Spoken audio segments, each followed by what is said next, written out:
Tales from the wild. Stories from the heart. A journey into the mind and soul of fired-up business professionals where they share their vision for the future. And hear from a different non-profit organization every month as they create awareness of their goals and their needs. Dive into a world of untamed passion as we join our host, Shireen Buerta, for this month's episode of Friends from Wild Places. You asked a very good question earlier on about divorce, and why do you think people find it easier to divorce than to try and fix something that's broken? Why do you think that? So I'm going to only speak from my perspective. Right. That's all I have. Right? I'm not a trained therapist. I don't have enough knowledge or education. I have experience. Let's just say that I have experience in this area, but not formal education. Okay. So let's just say, so divorce, I'm going to share with you, I was married at the age of 18, and then I was married at the age of 24. Okay. And I think we sometimes, you meet somebody, especially like in a culture that it's not an arranged marriage. So somebody that we picked out for ourselves at that time. Sometimes I think what you lacked growing up, or what you didn't maybe quote unquote have, if now you have a partner that is flattering you or buying things, or, I don't want to say false. It's not false gifts, but false like meaning behind it. Like you buy into that, like whatever that is in the culture, whether it's, I don't know, in the United States, it would be like roses and, flowers and gifts, like tangible gifts. Is that what happens in South Africa with dating? Is that common? You do the same thing over there? Some people give gifts. Some people just spend time. It's a whole different languages of love, I guess. Yeah. Love language. Yeah, that's a great assessment to take for those listeners out there. And it's free. It's online. It's the love languages. So I think, so in my perspective, what I believe happens is if you are attracting a partner, so let's go to the word codependency, right? So if people grow up codependent with maybe their parents or their siblings, and now they're of age that they start getting interested in relationships and partners, it's very common for codependent people to pick people that are narcissist. It's almost like a magnet. Right. And what happens is that prophecy fulfills itself to where one person is always trying to please the other. And it's almost like the stakes become higher and higher and higher, to where one person, it's like giving and giving and giving and trying to make themselves more attractive. Or, some cultures, it's like, more curvy, and other cultures it's skinnier, and other cultures it's bigger. So whatever that looks like in everyone's individual culture, we strive to be better. And then if you have a person that is more of the narcissistic tendency, to where they start cheating on you, right? And then all of a sudden you really feel less than, and you feel like, wow, like I must be bad if somebody is going to find a partner outside of our relationship. So then that fuels, and that jealousy is horrible. I mean, I don't know if you've ever experienced jealousy, Shireen, in a interpersonal relationship, but it's all consuming. It is literally like all consuming. And you try to find out the reason why and how, and you spend all of your energy trying to fix and make it better. Right. So I think sometimes from my perspective, I can say that the breakdown of communication, especially for our listeners that have been wronged in relationships, we spend so much time trying to figure out the why. Why? What does that other person have that I don't? And at the end of the day, here I am in my 50s now. It has nothing to do with us. It's just like that person, they were on their own path, but we spend, and I have students that come to me and share their heartfelt personal stories about, Professor, what's wrong with me? Like, why is this person cheating on me? And then they spend an exorbitant amount of energy trying to be better when there's nothing wrong with them in the first place. right? So, Right. so I think, so, you know, a lot of times I think, especially, and I don't know, I mean, I have no statistics or no data to base this conversation on, but I think that is a big thing with relationships. It's people when they go outside of the relationship, whether that's the communication. So I know a lot of days now people have open relationships, right? It's like everyone can do, so you don't have this, you know, defined. So I mean, that's another, you know, people can do that also. And then I also think a lot of people, again, depending on how they're brought up and how they cope with life, how they cope with stress, become addicted, right? And addictions can look like alcohol addictions. So people becoming alcoholics, people turning to drugs, people turning to shopping. There's plenty of people that shop that are actually addicted to shopping, but it doesn't look the same as somebody choosing alcohol. Somebody that can be addicted to school, they're probably elevated in society to say, oh, wow, they have advanced degrees. That could just be an addiction. School can just be fitness, exercise, right? Religion, anything can be an addiction. So when you sit back and look at people's, whether it's conscious choices or subconscious choices, people do what makes them feel good. And if it means having a drink, if it means buying a pair of shoes, if it means sleeping, we can, as a society, look at addictions and base it on good or bad or positive and negative, as opposed to just seeing it for an addiction. And I think that's another reason why, to answer your question, people have relationships that they gets to a point, the communication breaks down, right? And they just like, they start off here together, and then it becomes a rift here and a rift there and another rift and another rift and another sleepless night and another night on the couch. And it starts off, you know, everyone's happy-go-lucky, you know, sleeping together. And before you know it, now you're sleeping with your, you know, facing opposite, and then you're not even in the same space, and then you're not even communicating, and then that resentment builds up to where we're done, right? We're done. One person's like, you know what, we're done for whatever reason, and the codependents are going to go find another relationship, which is a whole other conversation, and the person left behind is like, how can I be that easily replaceable? How could they even find somebody this quick? But when you look at it, it has nothing to do with you. It's they're probably codependent, right? Right. 100% agree. Yeah. So again, I just, you know, and I'm only speaking from experience. So there's no, again, there's no data, there's no research. It's just from my experience. So I think a lot of times people, as me, my younger self, would say, you know what, this person's not for me. I'm going to get divorced or end this relationship. I'm going to go find somebody else. Right. But it's point, you know, maybe our listeners out there will say, then they maybe have therapy, have a coach. Another thing too, and I don't know, this is another interesting point. Very early on with relationships, you might get to where that relationship becomes your world. Right. So you start disengaging from friends, you start disengaging from family, and you put all of your energy into this relationship. Right. So when we talk about the word source, right? And some people are religious, you know, God-based, faith-based. Right. Other people's source might be the universe or divine intervention. But I think what happens, especially for the codependents, and I was very codependent the first probably, I'm going to not even say half my life, a little bit over that time period, where we put our energy into another person. Right. All our energy. So we don't really have friends.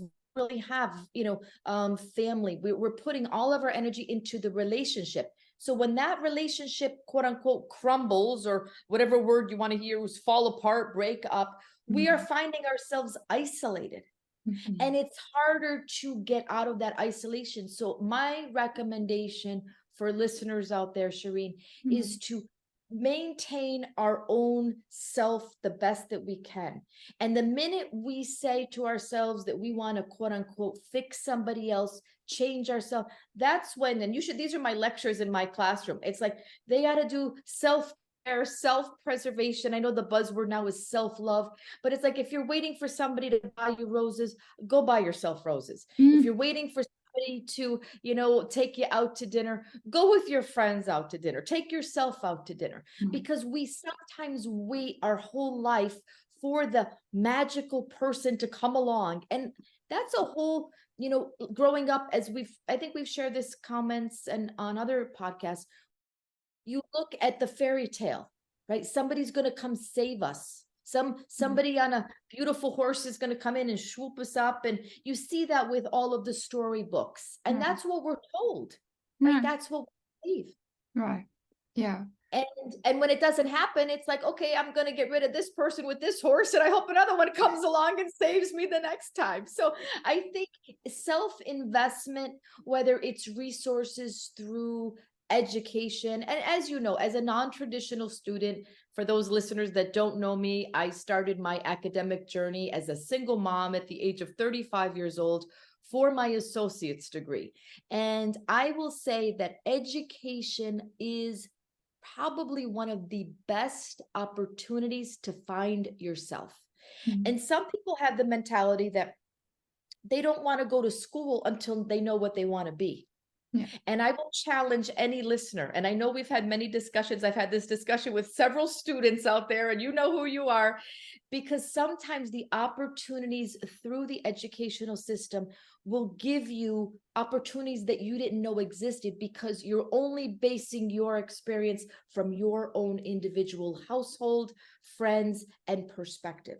Where when you get into an educational opportunity system, you're realizing there's different cultures, different people, different ages, and opportunities, whether it's a study abroad, whether it's something local volunteering in your own community down your street that you didn't even know existed until you finally heard it, right? So I would say to any listener, if someone's struggling out there with whatever that core belief may be, lack thereof, self-esteem, not feeling good enough, not feeling heard, feeling that the world is against you, feeling that all these trials and tribulations and struggles, yes, they're real, right?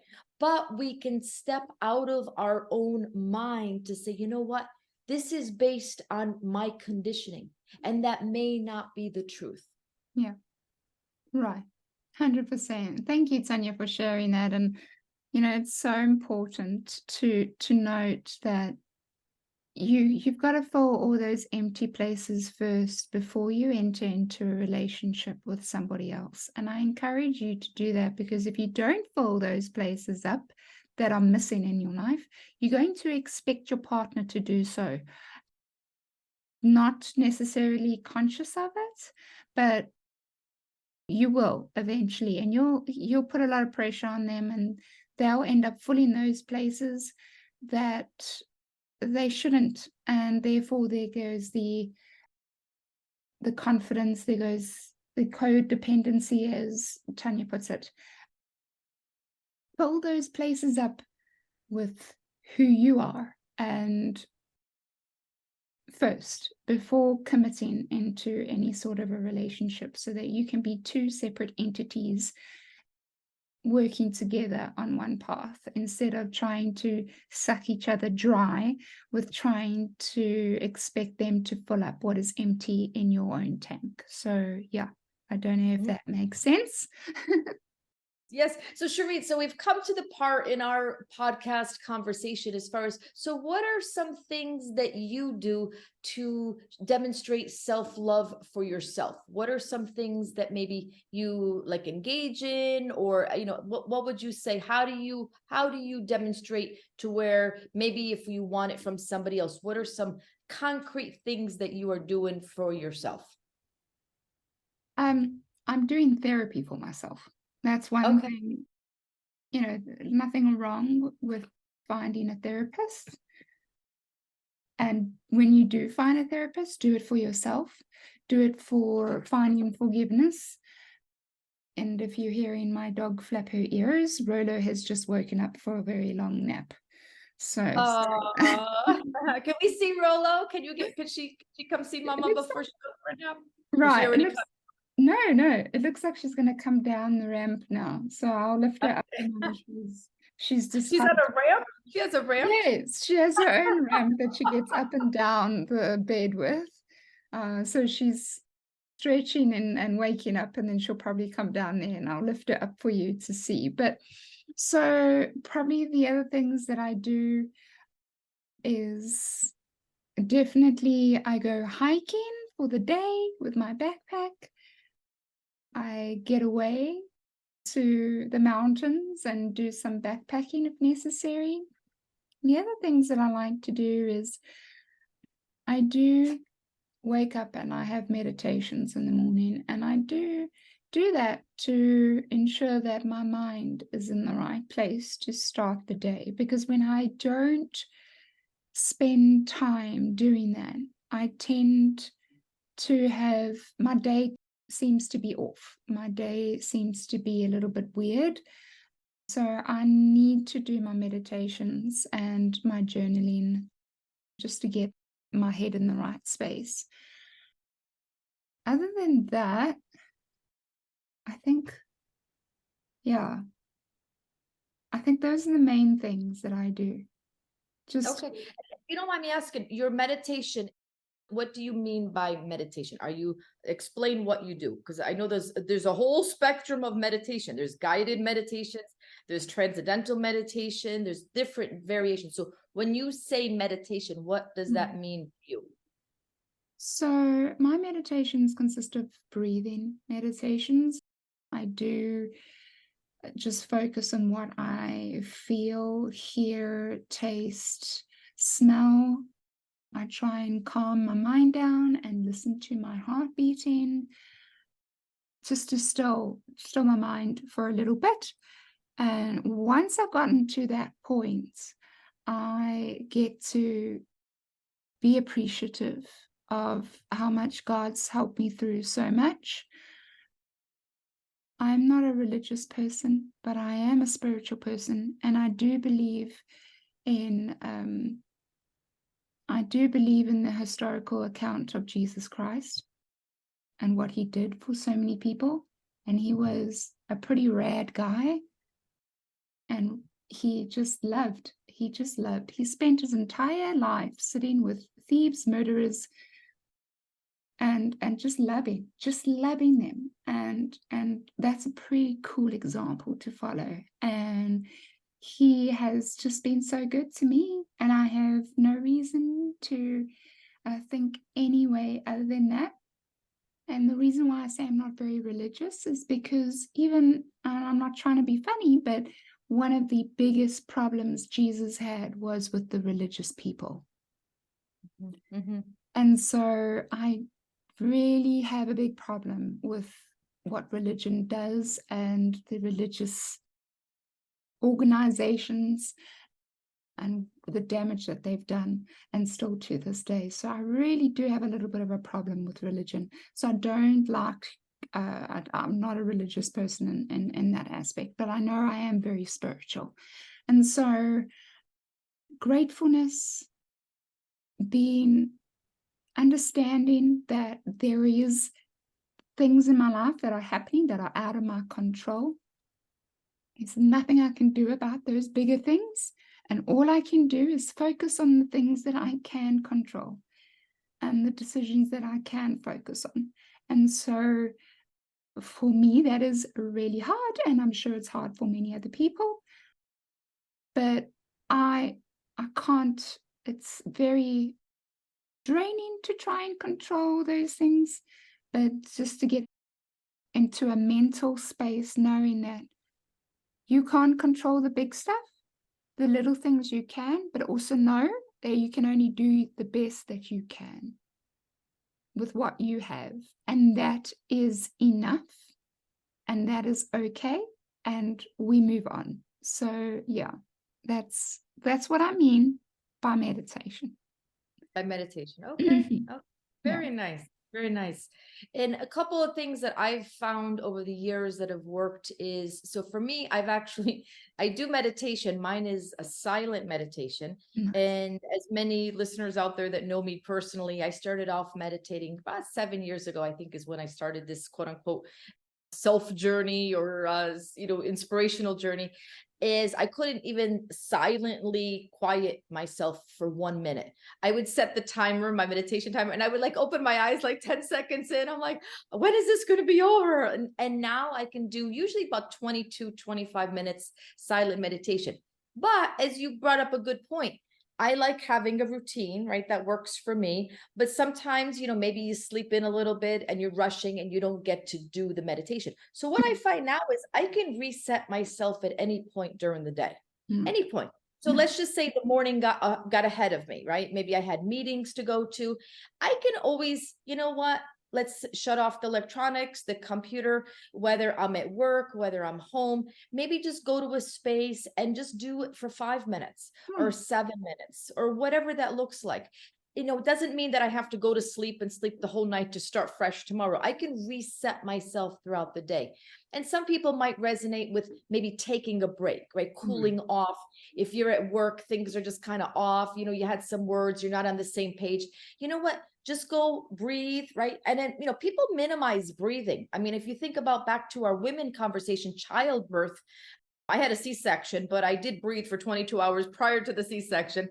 Breathing is so important and we minimize it. Like we minimize breathing. And you take a plane, what do they say? You were a cabin crew, right, Shireen? Put the mask on you first before you even put it on a child, because unless we are self-caring, we are no good to anyone else. You can't give from literally like the saucer. You can't. You're going to be depleted. Right. So many times we just keep giving. And as women, right, we're like, some cultures we're cultured to give. And we just keep giving until we're either physically ill, emotionally ill, spent in every capacity. And then it's like, oh, now I should start taking care of myself. Right. I think so. As listeners out there, as we wrap up this podcast, think about it. What are we doing for ourselves? What are we doing for the self-care? What I actually started doing is not waiting for the day the company comes to put out my good stuff, to really start enjoying my stuff. So for example, most of my friends out there know that I like my, it's called Yes to Detox juices, and I get them. You can check out their website in Florida here. And I love them. It's just a little treat for myself to know that I'm getting fresh juice. It's something good. I love the Body Keeps the Score book. It's one of my favorite for healing traumas and for just exploring our core beliefs that maybe have limited us and just doing something nice. Whether it's when you go to the grocery store and you walk by the floral department, maybe we don't have $30, or I've seen the prices go up, Shireen, in the States. I don't know about you, but over here, it's outrageous. Publix had a $100 bouquet of flowers, and it was just like this really simple bouquet. Publix is very popular, a brand for shopping, especially here look at little Rolo. Look how beautiful she is. Hello, Rolo. It's Auntie Tanya. Hello. Oh, sorry, listeners, if you are listening, just so you know why Tanya stopped in a conversation, and I'm sorry, Tanya, for interrupting you. Rolo is now in the screen with us, so everyone say hello to Rolo. She's beautiful. She's absolutely beautiful. And we have to have a podcast about Rolo, Shireen. That's what we have to do. I know she's recovered from her injury with her eye, and she's healed, and she's her perfect self, and she's absolutely beautiful. Absolutely. Sorry, Tanya. Carry on. No worries, no apologies. So as we conclude this podcast, to our listeners, whether they're watching it on YouTube or on the other social media sites, let me ask you, Shireen, where can people find you to learn more, see more? How do we get in touch with you? Awesome. Well, you'll find me, Shireen Buerta, on LinkedIn. That's where my business is.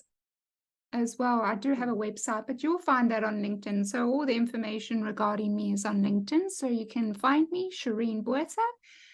That'll be in the show notes. But more importantly, for the supporters of the podcast, you can go to the podcast's website, which is friendsfromwildplaces.buzzsprout.com.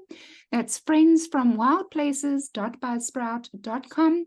And go and subscribe. Give us some love. You can obviously hear us on all the platforms. You can live stream. Leave us a review. Tell us what you think. We would really appreciate your feedback. Yeah, that's me in a nutshell. What about yourself, Tanya? Okay, so for the listeners out there, you can probably find me on LinkedIn under Tanya Scotece. My email and phone number are there. I'm a professor at Miami-Dade College. I oversee the mortuary program for anybody that's interested in changing careers. You can find out my interests, my passion, my mission, and my vision on LinkedIn. Also, to our listeners out there, if you'd like to be a guest on our podcast, feel free to contact either Shireen or myself. If you have a story to share, if you want to, just tell us what has inspired you and what works for you. We are looking to, get everyone's voice heard. So if you are out there saying, you know what, I want to tell my story, give us a call, give us an email, text, and let's get you on the podcast. With that, our friends, Shireen, I'll let you conclude. And it's been an absolute pleasure to spend my morning with you and to have some time to really dive deep into different women's cultures, different perspectives. And at the end of everything, it's all about communication. Absolutely. Thank you, Tanya. It's always great to have these deep conversations with you. And for the listeners, thank you for listening. And all I can say is, you got this, and stay wild. Bye, guys. You've been listening to Friends from Wild Places with Shireen Bueta. Be sure to subscribe to the podcast from the links to catch every episode and unleash your passion.